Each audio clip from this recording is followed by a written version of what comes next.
અમદાવાદમાં science city ખાતે આજથી 3 દિવસીય શ્રી સમસ્ત ગુજરાત બ્રહ્મ સમાજ દ્વારા આયોજિત મેગા બ્રાહ્મણ બિઝનેસ સમિટનો પ્રારંભ થયો છે। આ સમિટમાં 600થી વધુ બ્રાહ્મણ ઉદ્યોગકારો ભાગ લઈ રહ્યા છે, જ્યારે 2 લાખથી પણ વધુ બ્રાહ્મણો 3 દિવસીય દરમિયાન સમિટની મુલાકાત લેશે।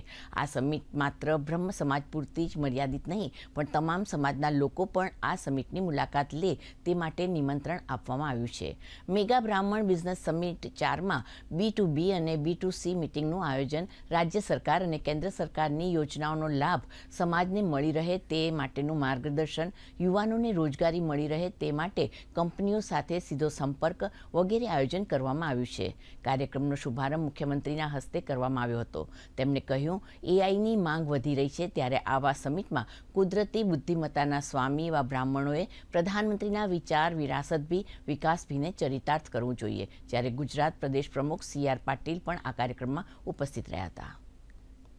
અને વધારવામાં જેમનું યોગદાન છે,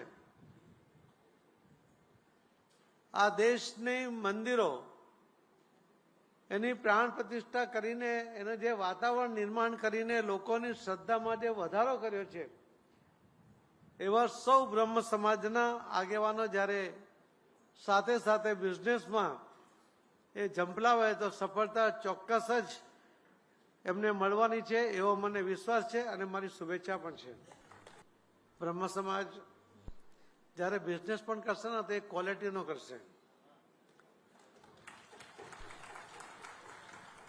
એનું કામ પણ હશે ને તો એ ક્વોલિટીનું એક ચોખ્ખું કામ હશે અને એમાંથી પણ બાકીના લોકોને પ્રેરણા મળશે। આ 3 દિવસીય બિઝનેસ મહાકુંભમાં 200થી વધુ સ્ટોલ અને બ્રહ્મ સમાજના યુવાનો માટે રોજગાર મેળાનું પણ આયોજન થયું છે।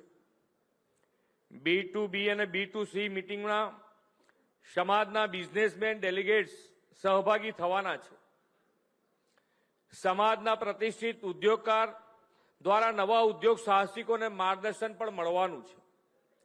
આ સમિટની મુલાકાતે આવનાર લોકોને રાજ્ય અને કેન્દ્ર સરકારની વિવિધ યોજનાનું પણ માર્ગદર્શન મળવાનું છે। સૌના સાથ, સૌના વિકાસ, વડાપ્રધાન શ્રી મોદી સાહેબના મંત્રને સાકાર કરતું આ આયોજન છે।